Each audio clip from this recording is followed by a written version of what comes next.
Assalamualaikum warahmatullahi wabarakatuh. Perkenalkan, nama saya Alisa Putri Haryanto dari kelompok 6 akan mempresentasikan Sunan Derajat.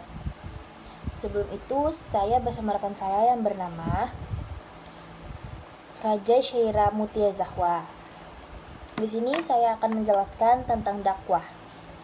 Halo semuanya, perkenalkan nama saya Raja Syaira Mutia Zahwa. Saya adalah rekan dari Alisa Putri Haryanto yang akan menjelaskan siapa itu Sunan Derajat.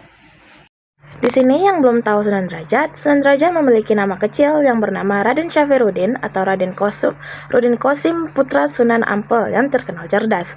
Setelah pelajaran Islam yang dikuasai, ia mengambil tempat di Desa Derajat, wilayah Kecamatan Paciran, Kabupaten Lamongan, sebagai pusat kegiatan dakwahnya sekitar abad 15 dan abad 16 Masehi. Ia memegang kendali keperajaan di wilayah Perdikan Derajat sebagai otonom Kerajaan Demak selama 36 tahun. Ia sebagai wali penyebar Islam yang terkenal berjiwa sosial, sangat memperhatikan nasib kaum fakir miskin. Ia terlebih dahulu mengusahakan kesejahteraan sosial, baru memberikan pemahaman tentang ajaran Islam. Motivasi lebih ditekankan pada etos kerja, kedermawanan untuk mengetas kemiskinan, menciptakan kemakmuran. Di sini ada biografi Sunan Derajat. Beliau memiliki gelar Sunan Derajat, memiliki nasab bin Ali Rahmatullah.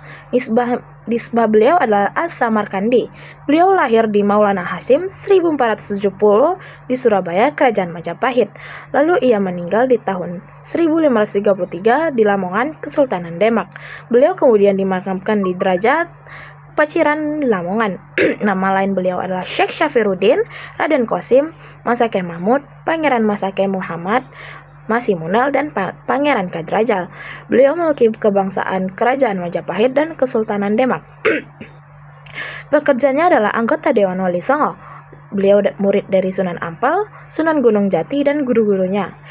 Beliau memiliki istri bernama Dewi Safia binti Syarif Zain Abdul Qadir, Dewi Kemuning binti Mbah Mayang Madu, lalu Dewi Retno Ayu Condro Sekar binti Raden Surya Dilaga. Beliau memiliki keturunan yaitu Pangeran Rekeana, Pangeran Sandi, dan Dewi Wurian. Orang tua beliau adalah Sunan Ampel dan Dewi Chandrawati. Lalu di sini ada peran Sunan Derajat. Yang pertama, meningkatkan kesejahteraan. Dalam dakwahnya, Sunan Derajat dikenal sebagai sosok yang peduli terhadap kaum miskin dan lebih mengutamakan kesejahteraan masyarakat. Selain ilmu agama, Sunan Derajat juga mengajarkan keterampilan praktis, misalnya cara membangun rumah dan membuat alat-alat seperti tandu dan joli untuk memikul orang. Ini adalah bentuk perhatiannya terhadap kebutuhan sosial masyarakat. Kemudian yang kedua itu ada menanamkan pendidikan akhlak. Sunan Derajat dikenal dengan ajarannya yang bernama Papalipitu atau 7 dasar ajaran. Ini mencakup 7 falsafah hidup yang dapat dijadikan sebagai pedoman dalam kehidupan. Nasihat dan petua-petua yang disampaikannya melalui Papalipitu mencerminkan kepeduliannya terhadap masyarakat kelas bawah. Dakwahnya sangat merakyat sehingga mudah diterima dan membaur dengan kehidupan sehari-hari masyarakat. Metode dakwah yang Sunan Derajat gunakan itu berbasis pada pendekatan sosial, kesenian, dan kebudayaan lokal. Beliau berdakwah dengan menekankan perhatian terhadap masalah sosial, seperti membantu anak yatim, orang sakit, dan yang membutuhkan. Selain itu, Sunan Derajat juga memanfaatkan kesenian tradisional seperti tembang dan gamelan, serta ritual adat yang tidak bertentangan dengan ajaran Islam untuk menyebarkan Islam.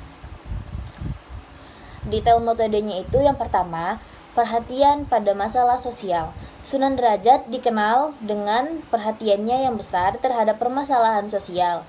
Ia selalu memberikan bantuan kepada masyarakat luas, menyantuni anak yatim dan duafa. Ia juga memberikan makanan kepada yang kelaparan dan pakaian kepada yang tidak berpakaian. Dakwah dengan kesenian tradisional. Sunan Derajat menggunakan kesenian tradisional seperti tembang, pangkur, dengan piringan gending untuk menyampaikan ajaran Islam. Ia juga memanfaatkan seni suluk untuk mengajarkan ajaran dengan menciptakan banyak suluk. Yang ketiga, ada pendekatan budaya dan tradisi. Sunan Derajat berdakwah dengan mendekatkan budaya dan tradisi masyarakat setempat. Ia memanfaatkan ritual adat yang tidak bertentangan dengan ajaran Islam untuk menyebarkan ajaran Islam. Yang keempat, ajaran luhur dalam Pepali Pitu. Sunan Derajat memiliki ajaran luhur yang terangkum dalam Pepali Pitu. Di antaranya adalah Manggun Resep Tiasing Sasama, atau bisa dibilang juga membuat senang hati orang lain, dan Jroning Sukaduku Ling dan Waspada, atau yang bisa disebut dalam suasana gembira harus tetap ingat Tuhan dan waspada.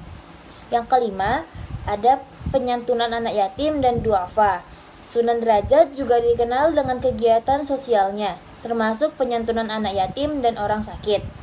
Nah, di sini ada sifat yang dapat diteladani. Sunan Derajat dapat diteladani karena kepedulian sosialnya yang tinggi dan sikap bijaksana dalam berdakwah. Beliau menekankan pentingnya etos kerja keras, kedermawanan, dan pengentasan kemiskinan, serta solidaritas sosial. Selain itu, Sunan Derajat juga dikenal sebagai sosok yang bijaksana dan memiliki kemampuan untuk menciptakan kemakmuran bagi masyarakat. Di sini ada beberapa contoh sifatnya yang bisa kita ikuti. Yang pertama, kepedulian sosial. Sunan Derajat dikenal sebagai sosok yang sangat peduli terhadap masyarakat, terutama fakir miskin dan mereka yang membutuhkan. Beliau menekankan pentingnya memberikan bantuan kepada sesama dan menciptakan kesejahteraan sosial.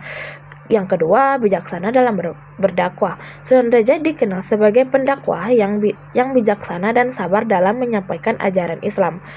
Beliau selalu menggunakan bahasa yang mudah dipahami dan menyesuaikan dengan kondisi masyarakat. Terus yang ketiga itu ada etos kerja keras. Sunan Derajat mengajarkan pentingnya bekerja keras dan tidak menyerah dalam menghadapi tantangan. Beliau